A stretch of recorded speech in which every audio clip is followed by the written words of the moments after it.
Annie?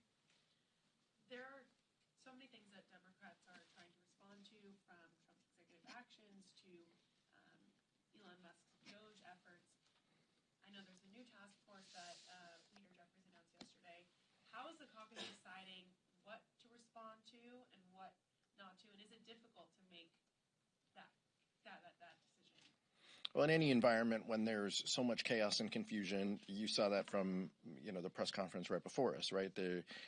Republicans in the House are fighting with Republicans in the Senate. Republicans in the House are fighting amongst themselves. All of this is before they even talk to us about what the plan is. They don't have a plan amongst each other. So, of course, that's going to make things a little more difficult. Leader Jeffries has been incredibly clear where House Democrats are. We're going to push back. We're going to stand for the Constitution, as I said, but we're going to push back in the courts. We're going to push back in Congress, and we're going to push back in our communities. That's where this is. That is our focus.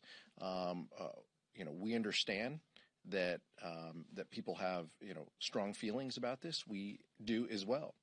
We are focused on delivering results and protecting our institutions and making life better for our communities. That's what our focus is. And as the vice chair mentioned, poll out this weekend, 66% of people don't feel that Donald Trump is doing enough to lower their costs.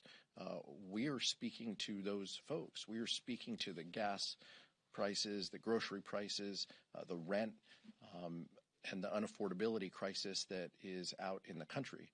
So that is our focus and our mindset, and that's how we're trying to channel our energy and efforts. But I'll yield to the vice chair too. A lot of these actions are so brazenly illegal that courts are striking them down or halting them. And these are judges, again, that have been appointed by Republican presidents, Ronald Reagan, George Bush, Donald Trump himself. And so you have a judicial branch that is simply applying the law and halting these actions.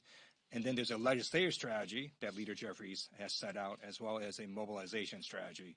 So House Democrats are engaging at all three of those strategies. Can you give more specifics on that legislative and outreach strategy that you just mentioned? So Leader Jeffries set out an initial 10-point plan, a Dear Colleague letter, and you've got some deadlines coming up. You've got a March 14th funding deadline. There's appropriations, and Chairman Aguilar can speak to that, to which hopefully the Republicans will start talking to Democrats and we can keep this government funded. So we'll see what happens. Well, I would say just briefly on the legislative piece, I mean, they haven't been able to do much. I mean, it's not like we're dealing with a dozen bills here every week. One or two bills that they already passed the rules for are coming before us. There's very little activity here, so it's a question for our colleagues on the other side of the aisle as to legislative efforts.